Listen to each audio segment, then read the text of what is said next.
Hello there, how are you? This is Doug Steele from LearnShredGuitar.com, and I got a gig coming up on Sunday. Today's Friday, and I figure, hey, I gotta change my strings. Once a string snaps, I usually like to change all of them at the one time. So I went and got my strings, and I just thought I'd show you a fairly easy way to string a guitar with a floating Floyd. Now, what a floating Floyd is like, it's been routed out the back here, so not only can you push down on the Floyd and make the strings go low, but you can smack something, grab on the Floyd and pull up and make the the strings go sharp.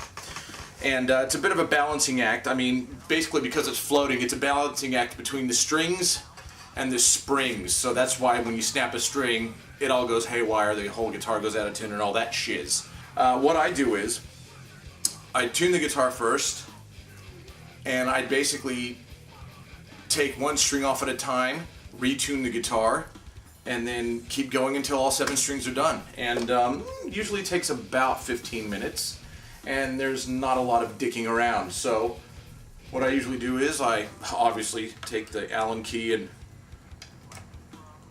unlock all the things up at the top. Sounds like a pretty good way to start.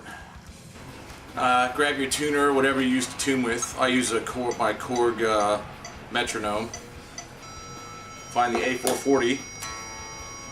It's all in tune.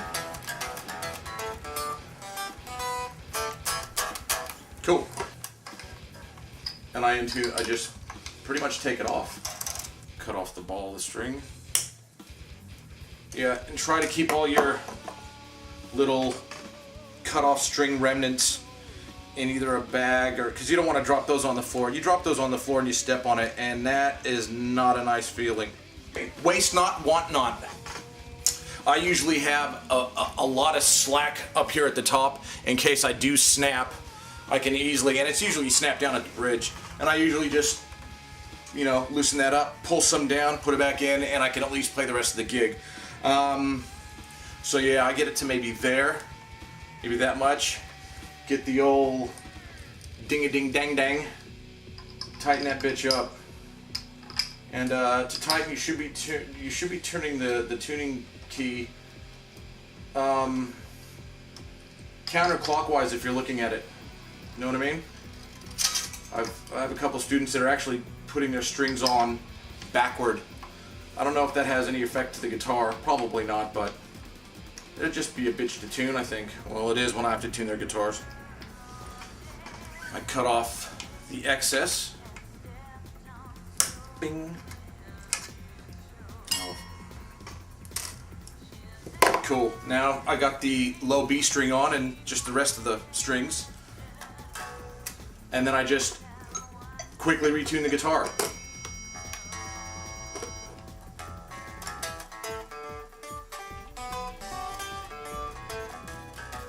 Doesn't have to be perfect.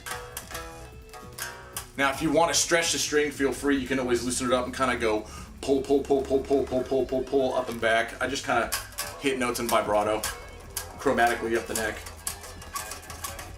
And I also make sure that your fine tuner on the Floyd is kind of in the middle.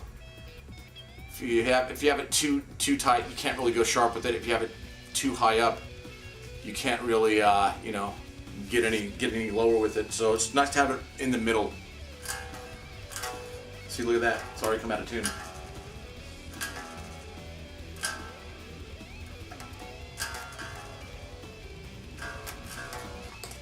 Cool. Now that that one's done, take off your low E and do the exact same thing. Then take off your A, just take off each string you haven't done yet, one at a time. Tune the guitar, make sure it's in tune, stretch out the string if you need to, and move along. If you take off all the strings at once, you're fucked.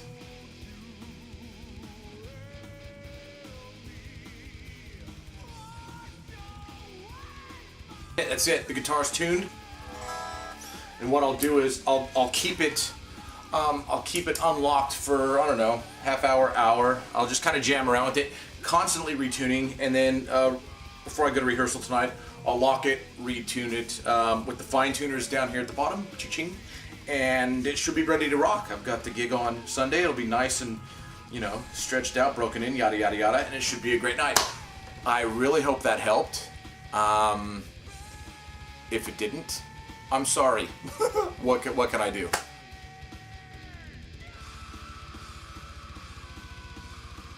Have a great one. Take care.